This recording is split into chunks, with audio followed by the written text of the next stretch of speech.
रूपारेल नदी जिले की एकमात्र सदाबहार नदी है। नटनी का बारा क्षेत्र में भी नदी का दृश्य निहारने पर्यटक पहुंचते हैं, लेकिन मानसून की बेरुखी के कारण नदी में पानी कम मात्रा में रह गया है। एक समय यहां से बड़ी मात्रा में पानी जयसमंद बांध तक जाता था, वहीं बरसात की कमी के चलते यह बांध सूखा पड़ा है।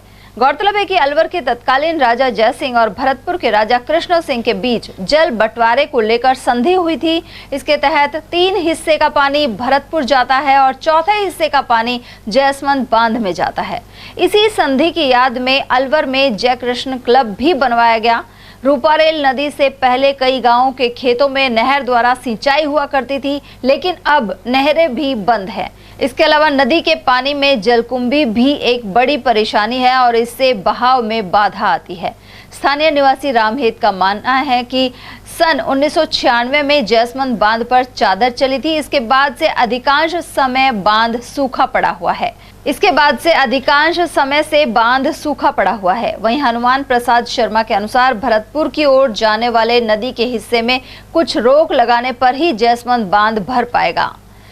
अलवर और भरतपुर रियासत काल में महाराज जय सिंह के और उधर किशन कुमार सूरजमल जी महाराज के समझौता हुआ था कि 70% 67% भरतपुर को, 33% अलवर को। इनमें से एक पक्की नहर निकलती थी जो अकबरपुर, धर्मपुरा का जो निर्भपुरा, परसागवास, ये जो गांव थे उनसे सिंचाई होती थी।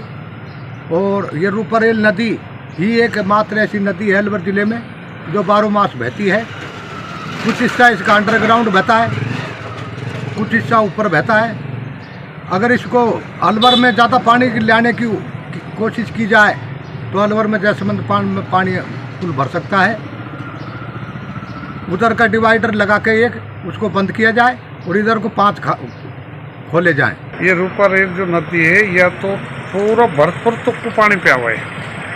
ये यही है अपने जयसमंद में आवे, जयसमंद में से जो 3 हिस्सा को पानी तो भरतपुर जावे और चौथा हिस्सा जो दे रखे जो अपने जयसमंद में दे रखे।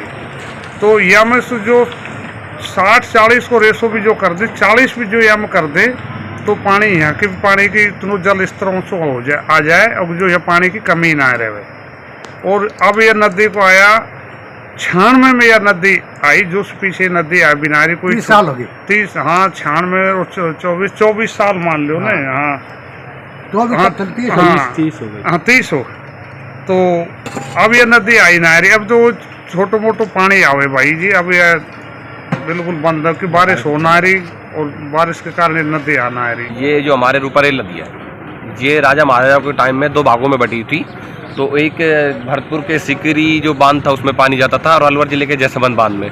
तो इस समय हमारे अलवर के अंदर जो जल संकट फैला हुआ है तो वो मैं तो यही कहूँगा कि ये ERCP योजना के बारे में सोच रहे हैं। सबसे पहले इस योजना के बारे में सोचे कि जिससे अलवर को जल्द से जल्द पानी की समस्या से समाधान हो सके।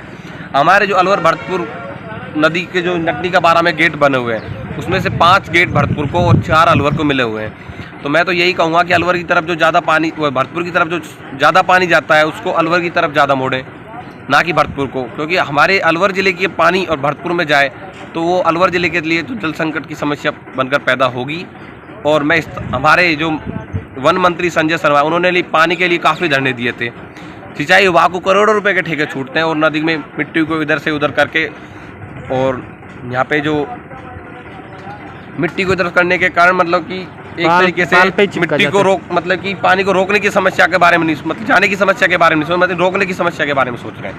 मतलब एक तरीके से वो तो अतिक्रमण कर रहे हैं यहाँ पे, ताकि इस मिट्टी की खुदाई करके और मिट्टी को बाहर निकाला जाए तो अलवर जिले की नदी की सफाई, नहर के बारे में सफाई के बारे में सोचकर अलवर जिले की पानी की समस्या को दूर कर सकें।